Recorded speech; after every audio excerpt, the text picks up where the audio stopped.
आज इनकी ही पत्रकार की ही प्रतीक्षा में हम सब रुके हुए थे। अभी बड़े ही महत्वकांक्षी विषय है हम सबके साथ में। आप बात करना बंद करेंगे तो ठीक होगा भैया। मेरा ख्याल है हो गया, सेटल हो गया शांति। आज हम सबके बीच में माननीय मुख्यमंत्री जी का बहुत व्यस्त दिन था, फिर भी मैंने आग्रह किया कि आप एक बार चलेंगे तो ये घटना बड़ी है और हमारे इस पूरे ही अभियान की एक महत्वपूर्ण कड़ी है। अगर आप चलेंगे तो बहुत अच्छा हो जाएगा। तो उन्होंने हम सब के लिए समय दिया है। एक स्थिति आपको ध्यान में है, एमएमसी जोन जो महाराष्ट्र, मध्य प्रदेश, छत्तीसगढ़ का जोन है, उसके एसजेडसी जितने थे उन्होंने पहले पुनर्वास कर लिए। एक ने मध्य प्रदेश में, एक ने महाराष्ट्र में, और आज सुबह से जो एमएमसी जोन के हेड हैं रामदेव के, जो सीसी मेंबर भी इनके हैं, हमारे छत्तीसगढ़ से 2 ही सीसी मेंबर थे, एक हिडमा और एक रामदेव। तो रामदेव ने भी आज पुनर्वास सुबह कर लिया है अपने सारे साथियों के साथ। हथियार भी लेकर आए हैं, साथियों के साथ पूरे मनोभाव के साथ पुनर्वास कर लिया है।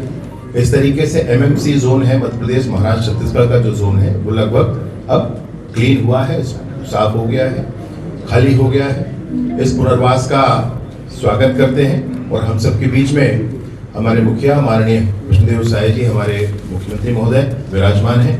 मैं उनसे आग्रह करता हूं कि आज की इस प्रेस की सभा को संबोधित करें। राजनांदगांव के इस प्रेस वार्ता में उपस्थित सभी हमारे प्रिंट मीडिया से नक्सलवाद के उन्मूलन में विशेष भूमिका है, ऐसे आदरणीय श्री विजय शर्मा जी, हमारे यहाँ के महापौर श्री मधुसूदन यादव जी, हमारे सभी वरिष्ठ जन, हमारे प्रदेश के डीजीपी।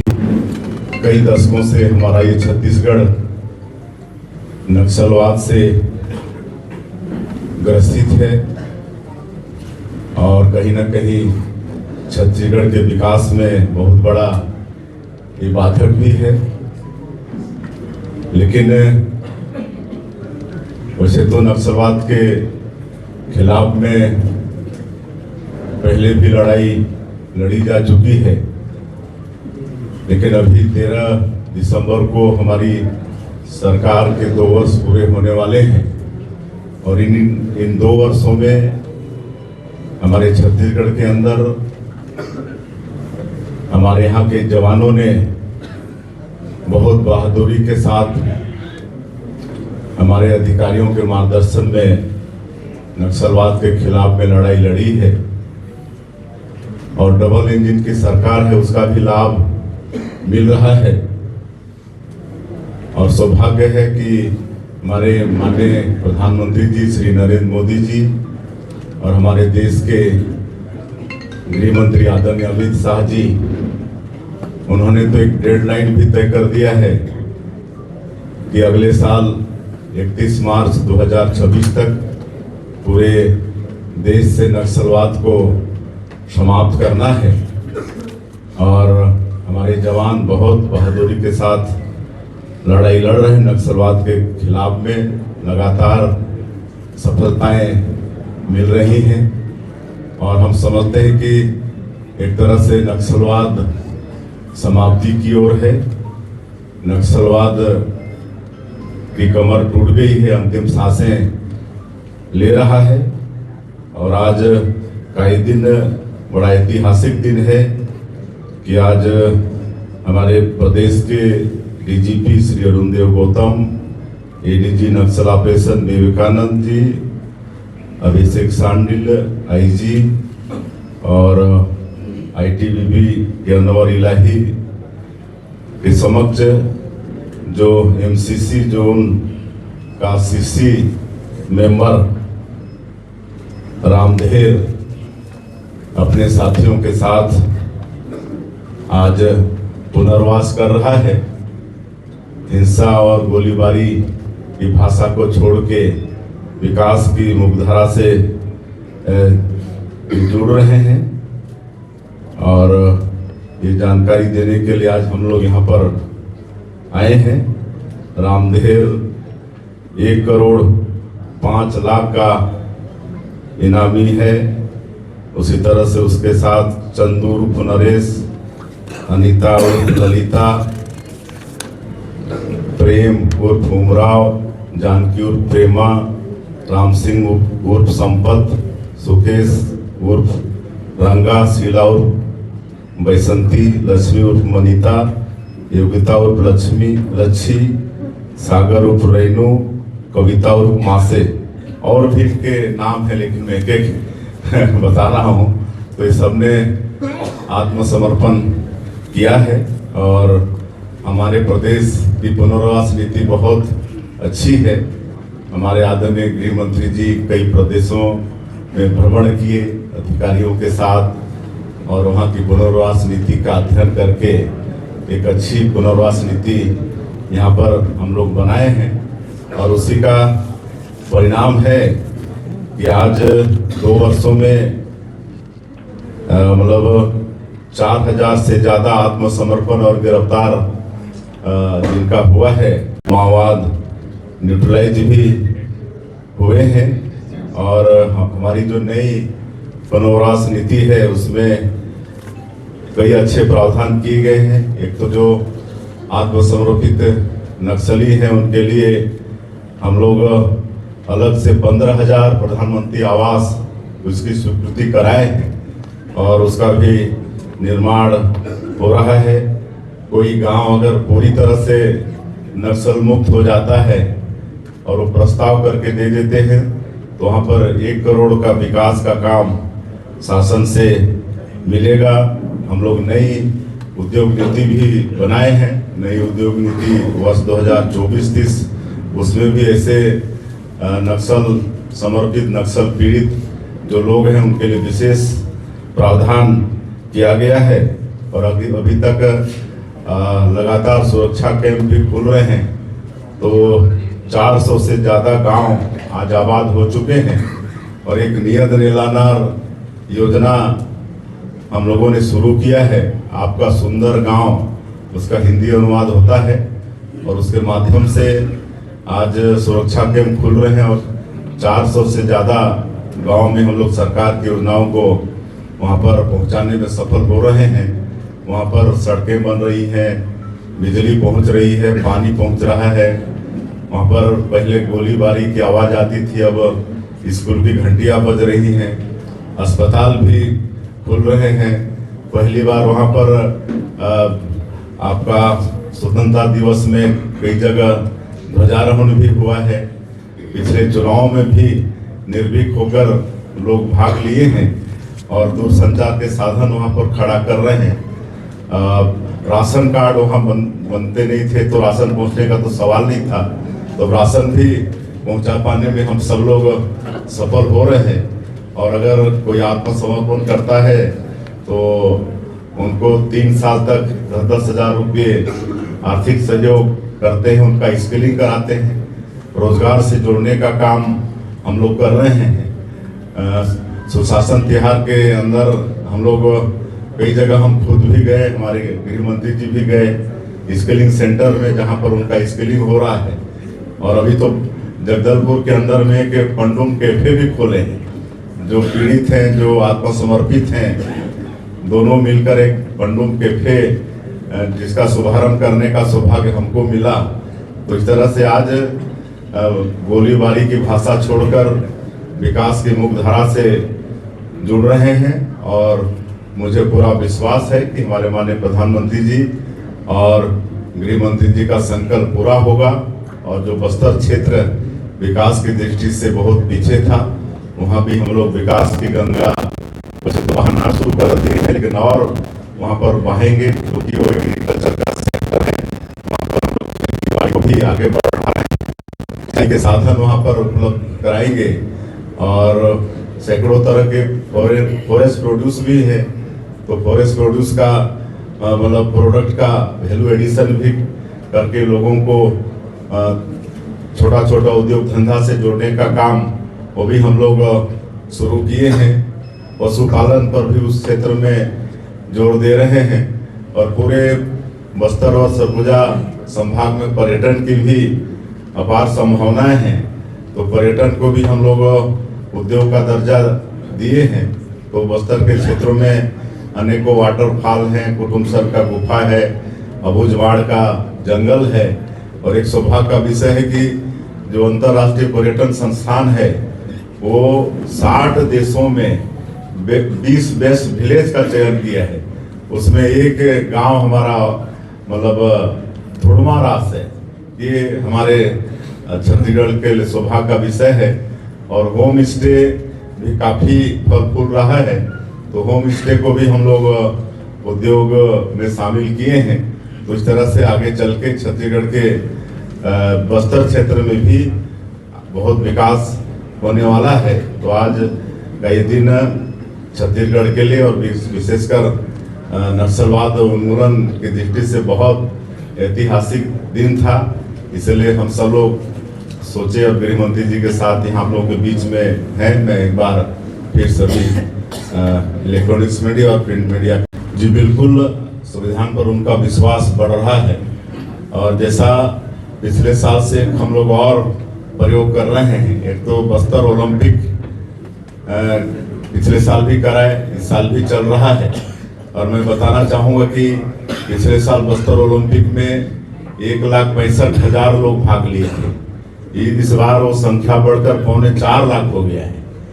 इस बात से आप अंदाजा लगा सकते हैं कि उस क्षेत्र के हमारे लोग, हमारे युवा नक्सलवाद से मुक्ति चाहते हैं और विकास की मुख्यधारा से जुड़ना चाहते हैं। उसी तरह से बस्तर पंडुम भी पिछले साल कराए थे, जिसमें 47,000 लोग भाग लिए थे। और इस बार फिर हम लोग बस्तर ओलंपिक के बाद में बस्तर पंडुम कराना चाहते हैं, कराएंगे। तो हमको पूरा विश्वास है कि जिस तरह से बस्तर ओलंपिक में ज़्यादा संख्या में भाग लिए हैं, तो बस्तर पंडुम में भी संख्या बहुत बड़ी होगी। हाँ, तो बड़ा सौभाग्य का विषय होगा, कहें कि जब हम लोग सरकार में आए तो जब हमारे देश के गृह मंत्री जी यहाँ पर आए, समीक्षा बैठक लिए, तो पता चला कि देश का ज़्यादा नक्सलवाद का तादाद यहीं पर बचा था, छत्तीसगढ़ के अंदर में। हम कह सकते हैं कि देश का 70% से ज़्यादा नक्सलवाद हमारे छत्तीसगढ़ में बचा था। और अगर हम लोग 2 साल में डबल इंजन सरकार के कारण इस नक्सलवाद को समाप्त करने में हम लोग सफल हो पा रहे हैं, तो इससे और बड़ी बात क्या हो सकती है।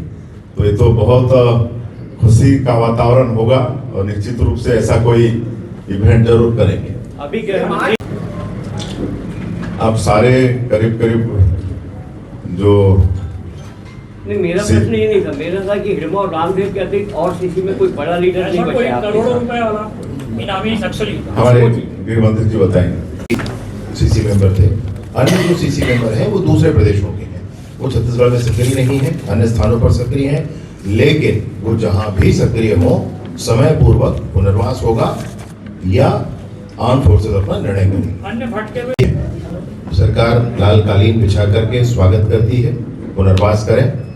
पुनर्वास करने के बाद जैसे कि माननीय मुख्यमंत्री जी ने सारी ही बातें स्पष्ट की, सारे उनको स्किल डेवलपमेंट का काम, उनके परिजनों को जेल से वापस लाने का काम, परिजनों से मिलाने का काम, उनके खेत के पट्टे बनाने का काम, खेत में बोर कराने का काम, और स्किल डेवलपमेंट के बीच में ही हर महीने 10,000 रुपये मिलना, उनको मोबाइल उनको दे रहे हैं, नई दुनिया से मिल सके, जुड़ सके इसके लिए।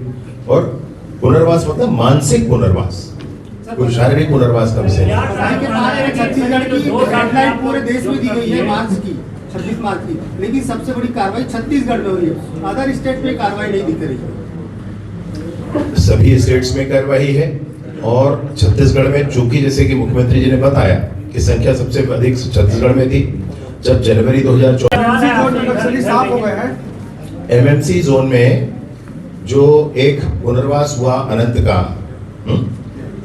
महाराष्ट्र में, और एक कल हुआ कबीर का मध्य प्रदेश में, और आज जो हुआ यहाँ पर रामदेव और उसके साथियों का, इसके साथ साथ एसजेडसी वहाँ पर थे वो, और जो सीसीएम थे वो, ये सारे लोग वहाँ से निकल चुके हैं। वहाँ कोई नहीं है, 2-4 और हैं, वो समय से वापस आह्वान है बाकी जो बचे हुए हैं माओवाद समय रहते पुनर्वासित हो जाएं, उनके साथ निश्चित रूप से सरकार आगे उनके भविष्य के लिए उनको स्थापित करने के लिए काम करेगी। धन्यवाद। नक्सल प्रभावित इलाकों में नियंत्रण योजना लागू किए हैं, एक एक करके भाई इनका जवाब हम पहले देते हैं। नियंत्रण निलानार योजना वो गोड़ी भाषा में है और उसका हिंदी अनुवाद है आपका सुंदर गांव। तो उसके माध्यम से अभी 400 से ज्यादा गांव में सुरक्षा केंद्र, और अब हमारे माननीय गृह मंत्री जी पहले एक सुरक्षा कैंप के 5 किलोमीटर रेडियस का गांव उसके अंदर आता था, अब 10 किलोमीटर कर दिए हैं। तो इस तरह से 400 से ज्यादा गांव आबाद हो चुके हैं और वहां पर सड़कें बन रही है, बिजली पहुंच रही है, पानी पहुंच रहा है, स्कूल खोल रहे हैं। खुद जो हिड़मा का गांव पुअर्ती था वहां पर हमारे गृह मंत्री जी हमारे अधिकारी जा चुके हैं, वहां अस्पताल खुल चुका है, वहां हिड़मा की माता श्री इलाज करा चुकी हैं। तो ये सब हो रहा है। हम सुशासन तिहार में कई गांव में गए थे तो पता चला वहां राशन दुकान नहीं था, 30-30 किलोमीटर राशन के लिए जाना पड़ता था, 3-3 दिन 30 किलो राशन के लिए लगता था।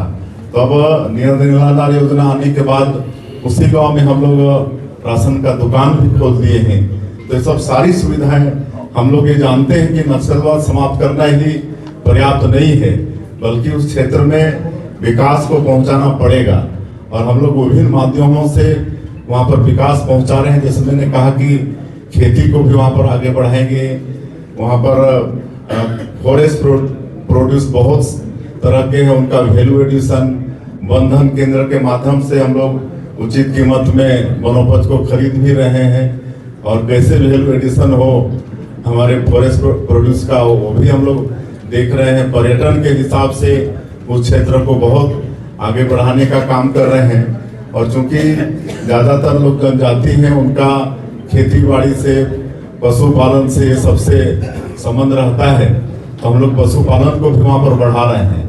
1 जून से हर परिवार को 2-2 गाय दे रहे हैं और जो राष्ट्रीय डेयरी विकास बोर्ड है NDDB उससे सरकार का समझौता हुआ है और वो अच्छे से कैसे गाय का पालन करें, देख रेख करें। पहले भी हम लोग प्रयोग किए थे, लेकिन अभी दूध का संकलन भी हमारा NDDB करेगा। तो इस तरह से मत्स्य पालन को उधर बढ़ावा दे रहे हैं। तो इस तरह से वो लोग कैसे आगे मतलब बढ़े इसका पूरा ख्याल और स्किलिंग पर हम लोग जोर दे रहे हैं। स्किलिंग करा के उनको रोजगार देने का काम करेंगे। अभी पिछले समय जगदलपुर में एक इन्वेस्टर कनेक्ट किए थे, उसमें करीब 1000 करोड़ के आसपास छोटा छोटा उद्योग, किसी को मतलब आपका क्या बोलते हैं राइस मिल का, किसी को कोल्ड स्टोर का, इस तरह से छोटा छोटा उद्योग से जोड़ने का काम भी कर रहे हैं। तो हम लोग पूरी तरह से इसके लिए वचनबद्ध हैं कि नक्सलवाद भी समाप्त करेंगे और उस क्षेत्र में लोगों को रोजगार भी देंगे और कोई ना कोई उनको जीविका का साधन देंगे। वृक्षों की कटाई कितने % होगी स्तर में? क्योंकि क्या है वहाँ पे माल निकालने के लिए भी अनुमति दी गई है अडानी को। देखिए, इसके लिए उद्योग नीति को समझना बहुत जरूरी है। जितने भी उद्योग लगे हैं, खाली छत्तीसगढ़ की बात नहीं है, देश की बात कर रहा हूँ। उद्योग नीति में ये निश्चित है कि अगर 1 पेड़ लगाते हैं तो आप काटते हैं तो आपको 3 पेड़ लगाना होता है। आज जितने भी उद्योग धंधे लग रहे हैं, जितने पेड़ काटते हैं उससे ज्यादा पेड़ लगाते हैं, है ना। आप जहां जहां भी उद्योग धंधे लगे हैं वहां पर थोड़ा पता कर लीजिएगा।